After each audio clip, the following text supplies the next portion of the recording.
Good afternoon. My name is Amy Edley, and I work for Values into Action and the Collaborative for Citizen-Directed Supports on behalf of the Self-Direction Conference Planning Committee this year. Our presenter today is Josh Bradley, who will present on the topic of home accessibility, identifying and removing barriers. Josh, the floor is yours. Hi, everybody. It's nice to be here today. My name is Josh Bradley. I work with Community Access Unlimited.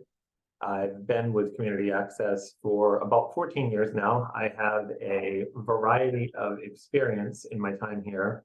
I actually started out as a DSP. I went on to supervise some of our homes. Then I moved on to quality assurance and training. After that, I went on to supervise all of our facilities and IT organization-wide. That included overseeing about 260 properties that we have, and the IT assets that are in about 60 homes, our main office and support about 1,000 staff. I've recently transitioned into working and joining our assistive technology team, so I can kind of go back and start working with the individuals and really have boots on the ground and start making a difference in people's lives. I work with somebody that always says, know your why. Know why you're doing whatever it is that you're doing. My why, I have a beautiful little 2.5-year-old daughter named Isabel. She has developmental delays, and I know firsthand the challenges that come with kind of navigating the system and helping get the things that we need to be supported and to make things happen. So I'm very familiar with a lot of the challenges that we face, in helping to support the individuals or being the individual and trying to get those supports. So let's jump right into the session. So today's session, we're going to discuss common accessibility barriers within a home, how to address these barriers can improve one's capacity to direct their own services. We'll also discuss renovation options to address home entry, exit, ramps, lifts, bathroom modifications, home and kitchen safety. So as we kind of drill down into those topics, we're going to discuss barrier-free homes, ramps, door frames, lifts, stair lifts, ceiling-mounted track systems, automatic curtains, bathroom low threshold versus roll-in showers, built-in seats or shower chairs, adjustable shower heads, grab bars, toilet seat risers, non-shattering mirror films or glass film, and kitchen safety. So what's the definition of home accessibility? It refers to the design and modifications to residential space to make them more usable, safe, and accommodating. This includes implementing features and changes that allow people to move freely and comfortably within their homes. It can encompass modifications and adjustments that promote independent living and improved quality of life. When you're kind of thinking about home accessibility, you're kind of thinking about it in two different aspects. If you're doing a new construction, that might be on the forefront of your mind to say, how can we make this new construction more accessible? A lot of the times we're not talking about new constructions, though. We're talking about retrofits, where you're taking an existing home and you're looking at changes that you can make to make that more accessible. That's probably more likely and typical to what we kind of see, is we very rarely get in on the ground floor of a new construction. The importance of inclusive living. So why is it important? It promotes equal access and participation for people with diverse abilities. It enhances the quality of life by removing physical and social barriers, allowing people to live more independent and fulfilling lives. It benefits everyone as accessible environments, products, and services to provide usability and convenience for all. That last bullet, it's kind of interesting. Things have changed a lot. A lot of the products that we used to put to make homes more accessible, they used to be very specialized. You used to have to kind of go to a specialized retailer to order them. What you're seeing more and more now, a lot of the pieces that I'm going to show you, they're things that you can buy at Home Depot or a local store. It's really changed the way that items are designed, where people are really looking at functionality, and rather than just making something the same way that it was made for 100 years, companies are starting to realize that they want to stand out. So they're starting to think about functionality, and that's kind of a benefit for everyone that they've had that design shift. One of the terms you hear a lot when you're kind of talking about accessibility is you hear the term barrier-free homes. A lot of people hear it, but they may not necessarily know what a barrier-free home is. So a barrier-free home is a home that's designed to eliminate physical obstacles and restrictions, ensuring unrestricted mobility and access for all. Some of the things that you'll see in a barrier-free home is you'll see wide doorways, ramps, no-step entries that enable easy movement throughout the home. They enhance safety, independence, and overall quality of life for residents, and they provide a welcoming environment for visitors and all. When you enter a barrier-free home, if it's done correctly, you realistically, hopefully, don't even realize that it's a barrier-free home. You know, a lot of the things may be very subtle when you see them, but hopefully that subtleness in those changes lead to kind of greater enjoyment and greater ease of use for the individuals in that home. So what are some of the benefits of a barrier-free design? Enhancing accessibility, making spaces usable to foster inclusion and independence. They'll improve the safety by reducing the risk of falls for those with limited mobilities. They'll offer long-term flexibility, ensuring that homes remain functional as people's needs change and evolve. This reduces the need for future renovations. You know, people age, you know, it doesn't matter, you know, Father Time doesn't really stop for anyone. You know, as people age in general, our needs change.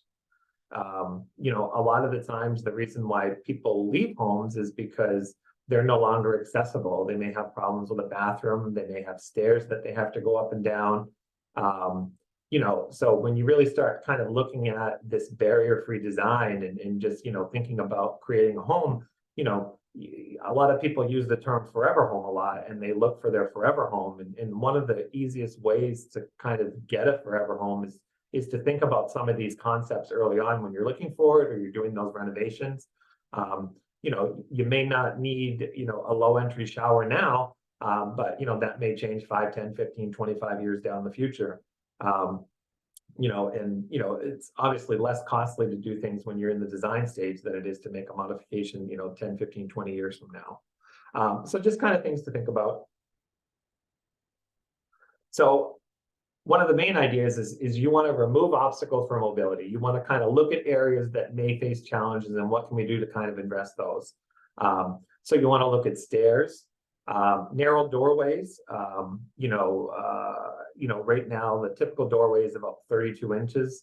You know, realistically, you want to see that go up to like 36 or possibly 48 for an extra wide doorway. High thresholds, you know, to get into a home. Uneven surfaces.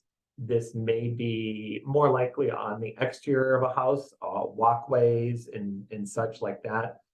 Narrow hallways.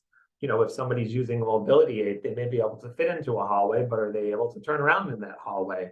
Or do they need to go through the continuation of the hallway and then enter a room and then turn around to come back? Bathroom barriers. We'll kind of go into the bathroom barriers more in depth a little bit later on. Carpets and rugs, they can be trip hazards. You know, if they don't have a no-stick backing or they're not pinned down correctly, it could be a slip and fall. Poor lighting is something to look at.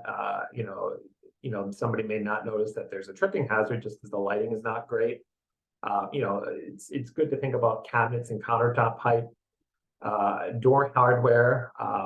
You know, a lot of the times you might see knobs that are hard to grab. You want to look kind of like towards a handle or a lever or something like that. That would make it a little bit easier for someone to grab.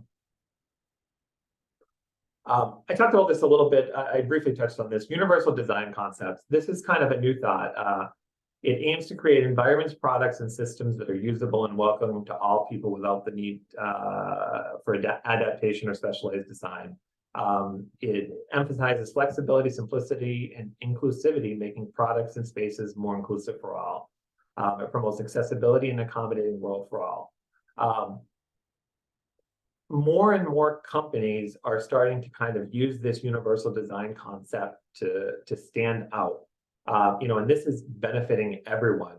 You know, people aren't, as I said, they're not doing it the same way just because that's the way they've always done it. They're kind of looking at how can I make a device more functional.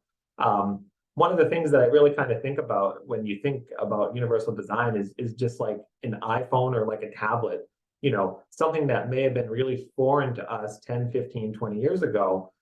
It's one of those things when you get it in your hand, they instinctively know how to use it. You don't have to really ask questions. And, when you get into the nuts and bolts of it, yeah, it might be confusing and you may need help with certain areas, but just the idea that you can pick it up and you can flick things up and down with your finger, and it's just very intuitive. And that's what this kind of universal design concept goes towards, is making things that are functional, that can be used by all, that they're intuitive, they work. You just look at it and you don't have to ask a question. You just know how that works by looking at it.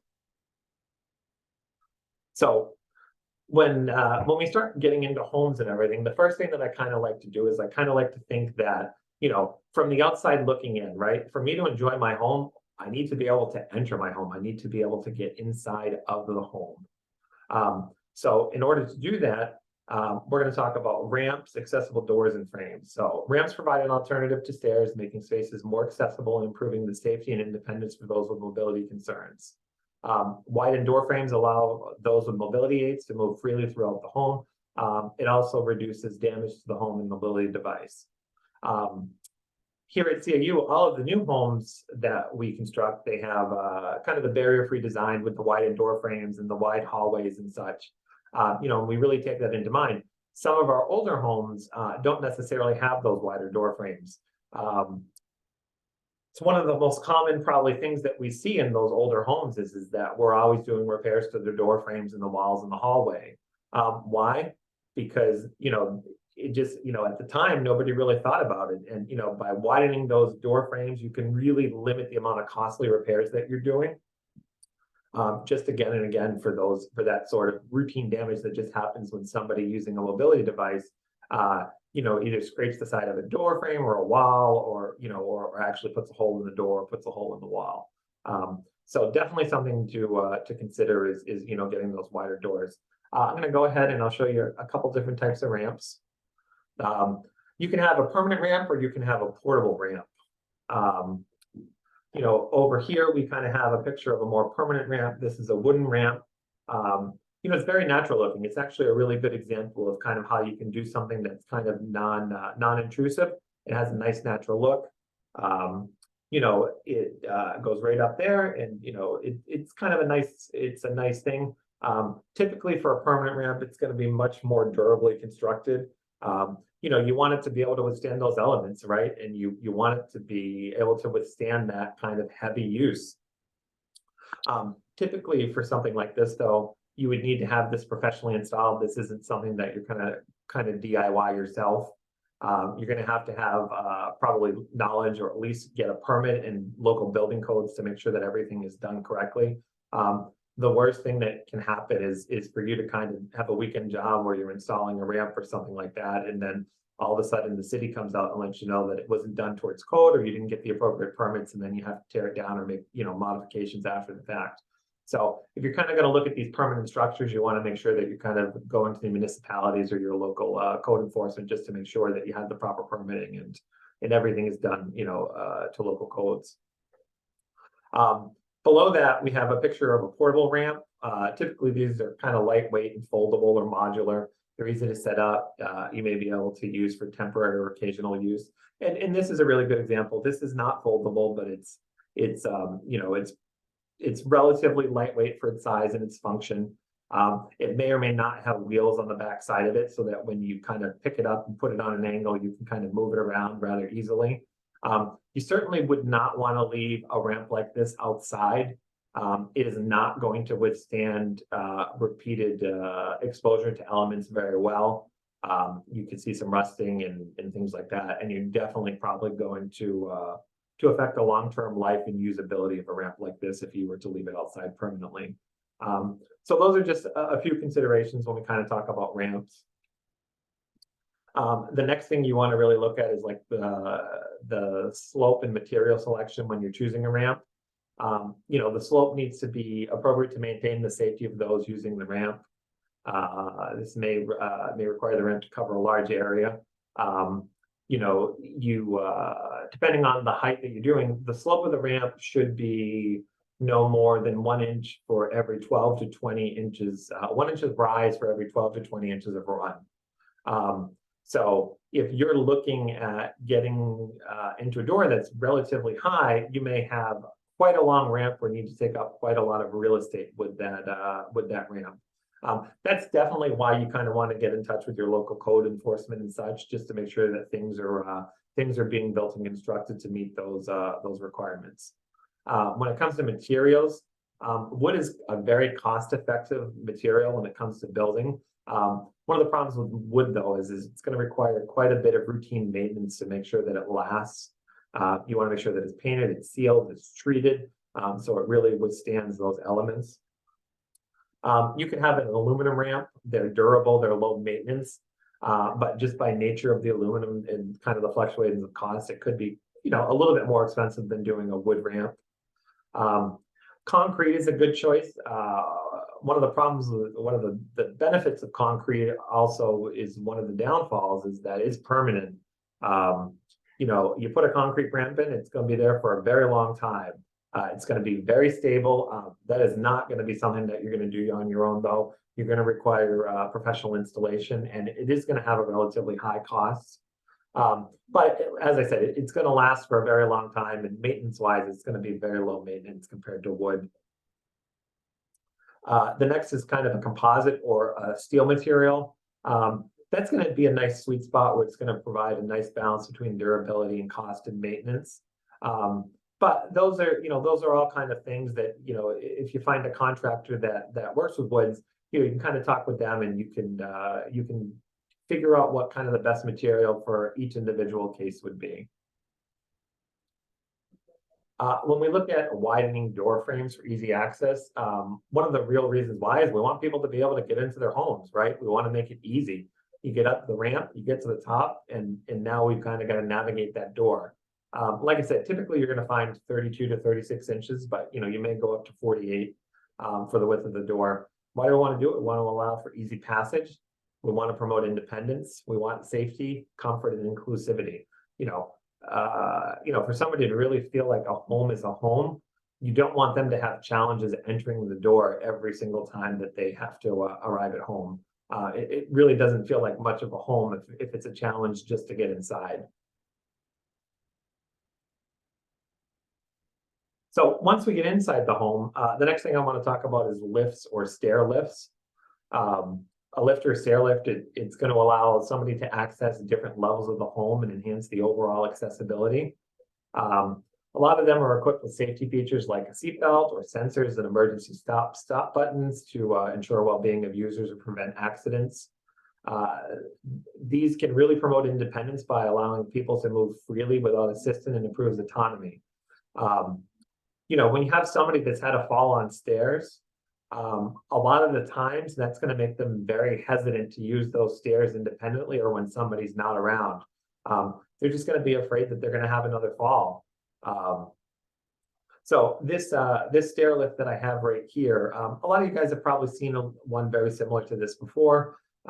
It just has a simple track that kind of runs along the stairs.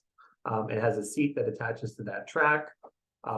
This one, in its current picture, it looks like it takes up quite a bit of real estate, but you can see that there's kind of hinges, and this section can be folded up. The seat can be folded up, and then these arms can be folded in to kind of take away the footprint that it has when it's not in use. So they made a lot of modifications to design like this more recently to really make these a lot more aesthetically pleasing and make it so they don't take as much real estate when they're not in use. And this is a pretty common design that a lot of people may be familiar and may have seen before. The next type of lift that we talk about is a vertical platform lift. These are used to transport people between two separate levels or multiple levels of a building or a home. Typically, they consist of a platform and an enclosure providing a safe and secure means for transport. Often they'll have a door or gate. You can find these in residential and commercial settings. People may have seen these in a restaurant or a doctor's office or something like that. I've kind of seen them around. And you can kind of see it's a lift where somebody could kind of wheel in or walk in here. There's a handle right here that people can grab onto. Usually the controls would be right on the inside as well. And then this one looks like it actually has a little flap that would actually fold up when the lift goes up, so that if somebody was utilizing a mobility device or wheelchair or something like that, it would prevent that from kind of slipping back and would just be an extra safety feature. Sometimes you'll see these with controllers that can be used on the outside too, and it requires a second person. But this one looks like it can be used by the person on the inside. So the next thing that people can consider utilizing in their homes is a ceiling mounted track system. This is used to transport individuals along long tracks suspended from the ceiling. Typically it will consist of the track, and right up here you can see the track. And then it'll have a lift or a hoist unit, and this right here kind of would be the lift and the hoist unit. And then it will have a sling, and typically the sling would be on a bed or would be in the wheelchair underneath the person. And then that sling would be attached to the device, and it would lift the person up, and it can kind of maneuver them throughout their house as needed. In this picture here, you can kind of see that this track kind of ends at the perimeter of the room, and it's only designed for this room. There's some more complex installations that exist where the track actually goes throughout the entire home. So you may actually see a cutout through the door frame, and that track may continue throughout the entirety of the home. You kind of see that this module has a control unit right here. This control unit could be controlled by somebody that's assisting them, or it could be controlled by the individual as well.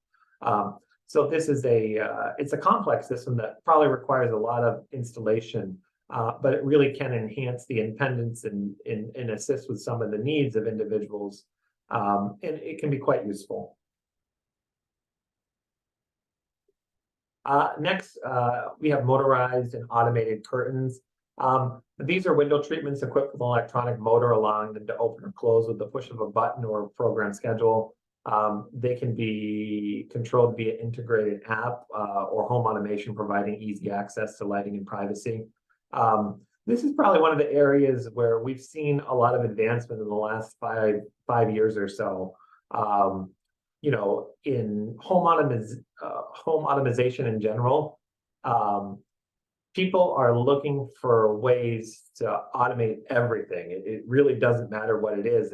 And automated curtains and blinds, it used to be quite pricey, and they've become much more reasonable in recent years, just because it kind of went from a niche thing to something that was more common and more people were interested in. So, with kind of that more interest and more people purchasing them, it's made that cost come down quite a bit, and it's made it a little bit more accessible, and taken away kind of that niche market, and you're seeing more and more options with this. And just like anything else, everybody nowadays wants to be able to control it with a smartphone, wants to be able to put it in their home automation, so their blinds and curtains will open automatically every morning so the sun can come inside. And you're just seeing that become more attainable and more accessible, as time goes by. So the next thing I want to kind of move into is bathroom accessibility. Why do we want to kind of look into modifications for bathroom accessibility? Safety. We want to reduce the risk of falls and accidents. This promotes a safer and more secure living environment. Probably the number one area where you see the most slips and falls in a home is probably in the bathroom. You've got people that may already be unsteady getting on slippery and wet surfaces, and it just really enhances the likelihood of fall in those situations. So you want to do as much as possible to kind of mitigate those risks. It improves independence. It empowers individuals to perform personal hygiene and self-care with greater independence. The bathroom is probably one of the most private areas that we can have, and when we're kind of in there and doing what we need to, it's we don't want to always have to have somebody in there, even if it's to give a helping hand or to kind of assist in and out of a shower or whatnot. So you want to look for ways so that people can do that on their own, where you're not necessarily always relying on someone else to be there and assist somebody in that capacity. And inclusivity. Everyone, regardless of age or ability, comfortably and confidently use the facilities. you know, and I'll show you some examples, but you know, some of these examples are very aesthetically pleasing. You know, that's kind of one of the big changes that's happened as well is the manufacturers have done a much better job with making these accessible fixtures look more eye-catching and more pleasing, so they don't necessarily stand out. You may walk into a well-designed, accessible bathroom and not even necessarily realize that that was the intent was to make it accessible. You know, it can be very subtle and not noticeable, but really make a big difference for those that need that extra assistance. So the first thing we'll kind of show you is a low threshold shower for easy entry. So in this picture, you can see that there is a very minimal step down here. This probably looks to be about 4 or 5 inches. You know, it's much different than that typical tub entrance that you would see that would be about a foot. That would probably be up here. So by reducing the height of this threshold, you're making it much easier for somebody to get in and out. We'll talk about grab bars. We'll talk about grab bars a little bit later, but I chose this picture in particular because this is a prefab unit from Home Depot, and it has the grab bars kind of built right in. They don't have any extra installation or anything like that. And I thought that was kind of a very nice feature. It also has kind of the shower seat that's built right in too. So, you know, this is something that you could get at a big box realtor, you know, the big box retailer that's, you know, right on the shelf, easy to find, but it's very functional. It's a very nice looking unit. And same thing, it's universal design, right? You know, they made this to be inclusive for everyone. It wasn't being produced to kind of be sold directly to somebody that has a potential mobility need. It was designed to appeal to the mass public. So, you know, people that are choosing something like this, you know, they can definitely do so confidently knowing that it will meet their needs for a very extended period of time. The next item we have is a roll-in shower for wheelchair accessibility. So you can see this is very similar to the last one that we had. The only real difference is that there is no lip here at all. There's no lip here at all. So it has you could have somebody that utilizes a wheelchair and roll right in. Makes it very accessible. Something like this, it really does almost eliminate the risk of slips and falls, because hopefully they're able to go right in. They may be using a shower chair or something like that, or they can transition right into a bench like this right here. You know, these typically have a much bigger footprint, so there's more room for maneuvering in there, which makes bathing or showering more comfortable for somebody if they have to bring equipment into there, or even if somebody has to assist them. Some of the considerations when you're going with a design like this, though, is you may need to look at making modifications that are just outside of this shower pan. If you're not going to have a lip on here at all, you have the potential for water coming out of the shower. And then you just want to make sure that you have the appropriate drainage and material on the outside of the shower, so that if that area does get wet, it's not causing damage to the home. So that's something to consider. The installation on these is a little bit more extensive because it may require further modification to a bathroom outside of just a shower pan. Where one like this with a low threshold, you may be able to take out the existing shower and this may fit perfectly inside, and it just may be much less of an installation for something that's like that compared to something like this. So next thing is we're going to go over some individual safety features that can be added to a bathroom to kind of enhance that. I have a slide for each, so we'll kind of jump right in. So shower chairs and benches. These are simple things that can be used to kind of increase safety. You can get them built in. A lot of people are very familiar with the plastic shower chairs that can kind of have the suction cup feet that can be placed in a shower and somebody can transfer to and sit in. You know, for short-term use, those are very useful. But they tend to be very bulky. They take up a lot of room, and when they're not in use, they kind of get in the way. And you know, even positioning in the shower, sometimes it's very hard to figure out how to get them in and out, and into a tub or into a basin. So You can look at doing a kind of permanent shower chair or benches. This one it's kind of a nice that goes right into the wall, so it's nice and secure. And then it's a hold down where it folds down. The person can sit on it, and by sitting on it, they'll then have easier access to body parts. This is something where, you know, when the person gets on there and they're comfortable, they're going to need less assistance in bathing and doing things like that. You know, and you know, a design like this, it's really nice because it makes it so that it's accessible, but the fact that you can fold it up afterwards makes it so that it's useful, and it lacks clutter for somebody that is using that shower that may not need the use of the shower chair. The next thing is adjustable shower heads and valves. So it allows the person to personalize their experience. It gives them greater accessibility, greater convenience. The other thing is water efficiency. You know, somebody that is using an adjustable shower head like this and can hold it themselves and control it, just naturally they're going to be much more efficient in using and cleaning themselves. They're going to waste less water. It's much easier for them to use. I really like this design in particular. It's kind of why I picked the picture. You can see here that this is the shower head, but there's a bar right here that can slide up and down. So this could actually be slid all the way down here if needed, so that it becomes very accessible. The other thing I like about this design too is if you look at the handle right here, it is actually a handle. It is not a traditional knob that would require someone to turn. So a handle like this is just going to be much easier for somebody to use because it's going to work as a lever. They're not going to have to apply a lot of force to get this water on. And then it's also going to be easier for them to kind of regulate temperature to make it hot or cold. So this is a really nice design. You know, and this kind of goes back to the universal design that we were kind of thinking of, is that, you know, this is something that you wouldn't necessarily think is designed to be accessible, and it's because it honestly probably wasn't. It was just designed to be functional. And this is what we're seeing a lot of. We're seeing a lot of this kind of more functional design and thought going into when things were created. So the next is grab bars. So grab bars should be placed near the toilet, bathtub, and shower to provide support where needed the most. Appropriate mounting hardware should be used to fasten the grab bar to the wall.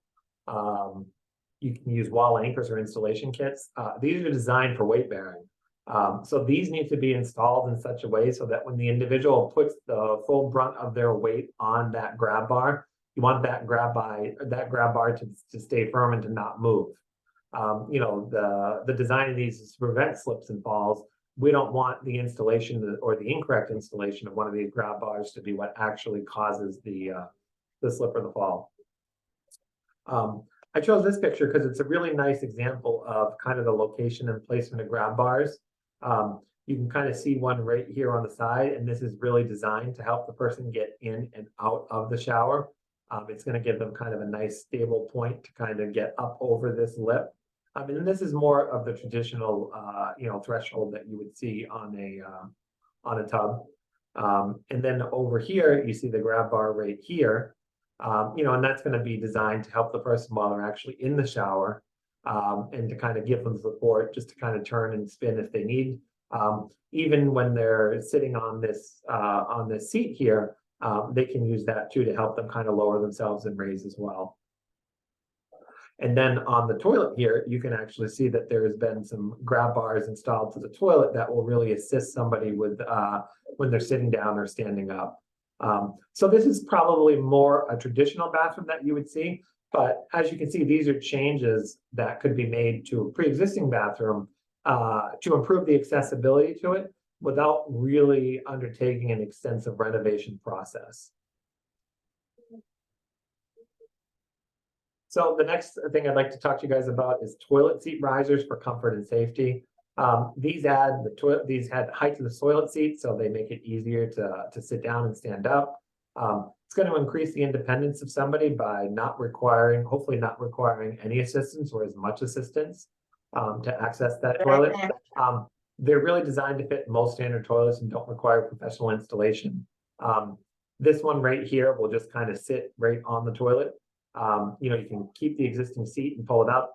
it can be added or removed relatively easily. Sometimes they'll bolt down, but you don't necessarily always see that they have to be bolted down. Sometimes they'll kind of just sit right over the existing toilet bowl and make for easy cleanup.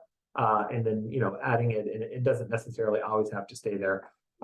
Sometimes you might see them that have legs that come down right here. And, those will take up a little bit more room, but they're much more easier. You can pick it up, put it on when needed, and then remove it when it's not.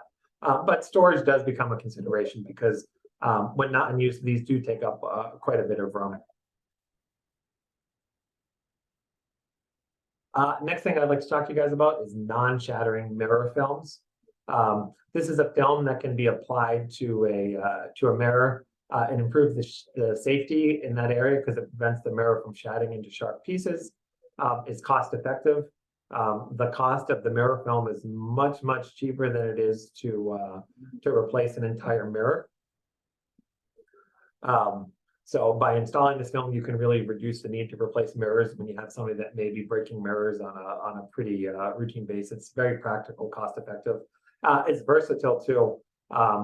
Typically this film it's going to come in a large sheet, and you can apply it to the mirror, and then after it's applied, you can trim it to size.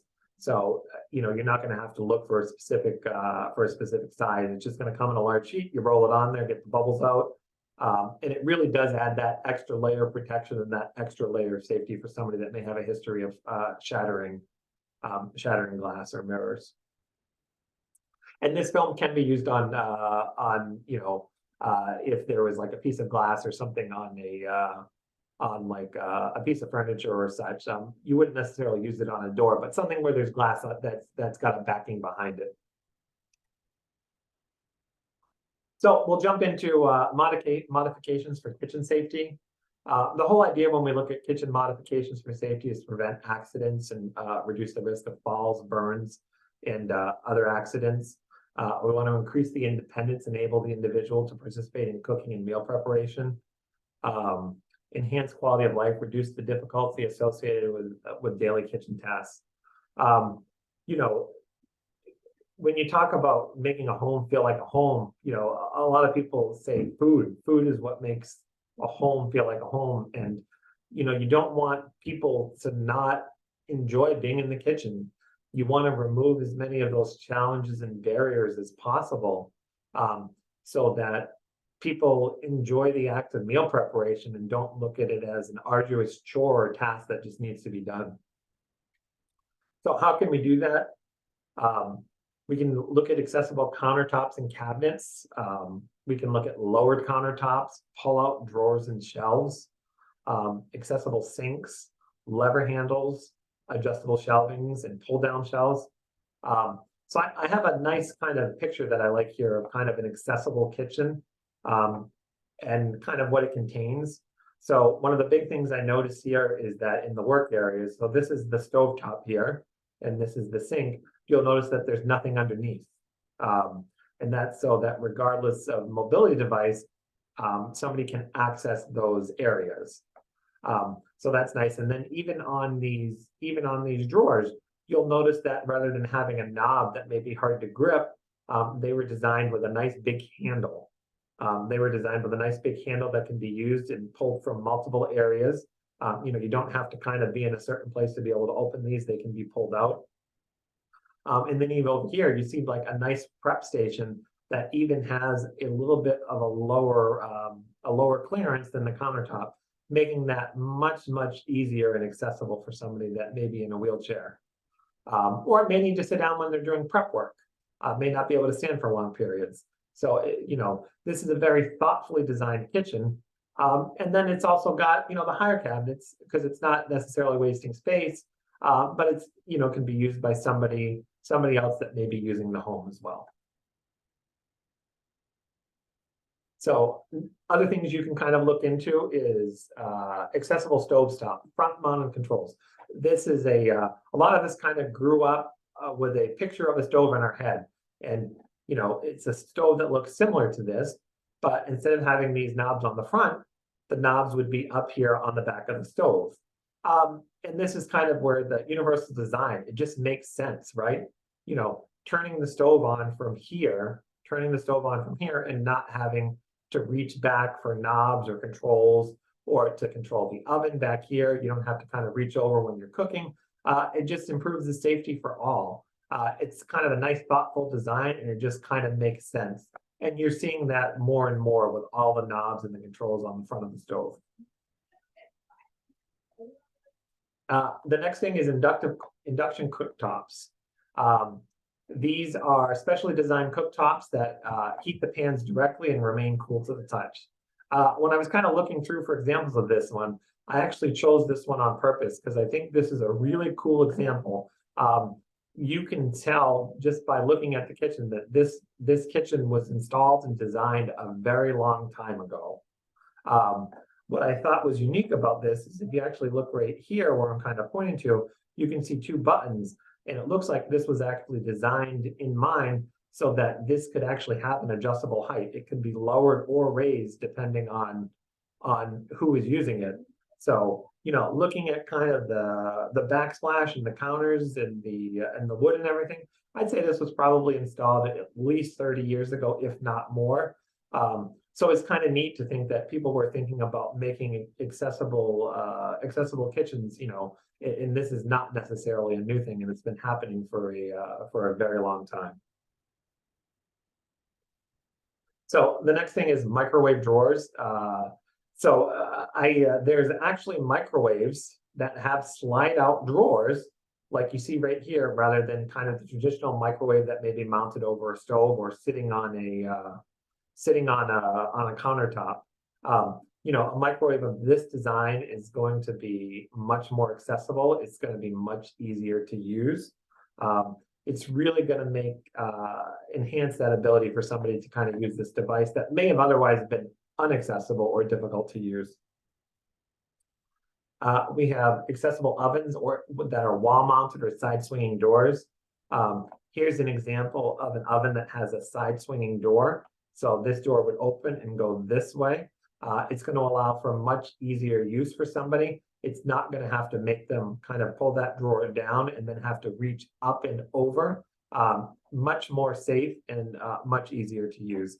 These are still a little pricey. Hopefully in the next few years, you'll see that the price of those of that type of device starts to come down. The next is hands-free faucet. These are sensors that activate by the use of the hand. You see quite a bit of these. These are becoming more and more common. It's just kind of a convenience thing where, you know, people may be doing kitchen work and they don't want to have to actually touch the faucet they wanted to turn on automatically. One of the reasons I like this one and I chose this one is because the sensor is actually right here.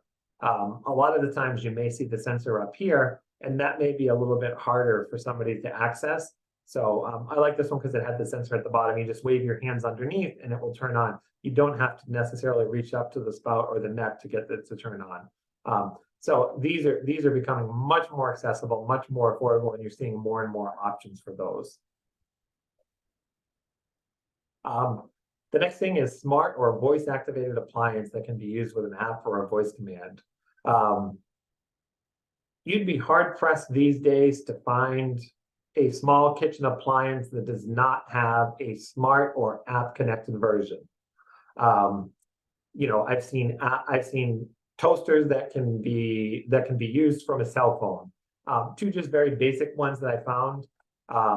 This is a microwave that is produced by Amazon. It's very cost effective. It's not that expensive at all, but it's actually voice controlled.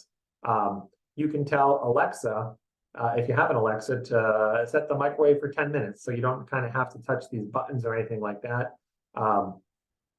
They have microwaves that are app connected that you may be able to scan a QR code on a piece of food that may be there, and it will automatically set the time and cook the food. Here's an Instapot that can be set and activated from your smartphone. So you're really starting to see these things kind of come out in droves. You know, like I said, you'd be hard pressed to find any small appliance now that does not have an app connected version that can be totally and singularly operated from that app. So why are we doing this? what is the impact of identifying and removing barriers? We really want to improve the safety, right? By kind of looking at things this way, we significantly reduce the risk of accidents and injuries. We increase accessibility. We allow people to move freely and independently in the home and enjoy the home for longer. We enhance comfort and convenience, improving happiness and satisfaction. Living in a home should not be a chore. It should not be hard. We talked about the forever home a little bit earlier. And, when people move into a home and they live, they really should view that as the forever home. Kind of thinking about these things in the early stages, or when you're doing renovations, or you're just naturally going through replacing things, you want to look for things that kind of have that universal design in mind. So it's functional and, it'll kind of meet your needs as they evolve. So if you need help with these things, where can you go? Service providers like us here at CAU, we have a department, dedicated to assistive technology. In the past few years, we've kind of met with 150 individuals and looked at various ways that we can help them using assistive technology. A lot of the times you can get recommendations for some of these devices to physical therapists, occupational therapists, or speech therapists. They can kind of help navigate that process. Online resources. Sometimes when we're going through things in our lives or we're helping individuals, it feels like nobody has ever done this before. Nobody has ever been through this. The reality is it's very, very unlikely that we are the first person to ever experience this challenge. This is where those online resources come in place. There's Facebook groups, there's forums, there's lots of places where you can kind of go and you can kind of do some research, and you can just search, or you can even ask a question. You can ask a question and say, this is the challenge that I'm facing. Can anybody recommend something for this? And you'd be shocked at how many responses you're going to get with people that are going through the exact same challenge or experience that you are. And it's just a really good resource. A lot of the times you feel like you're alone, but once you kind of get into these groups, you realize that there's lots of other people that have kind of gone through that same situation. So I'd like to kind of thank you guys for attending the session. If you have any questions, you can reach out to me. Again, it's Josh Bradley. I work with Community Access Unlimited. My email address is on that screen. It's jbradley at caunj.org. And, if anybody has any questions, we can take some questions. Thank you so much, Josh. We really appreciate you sharing your knowledge and resources today with us. That concludes this presentation on home accessibility, identifying and removing barriers, and we'll move into Q&A in just a moment.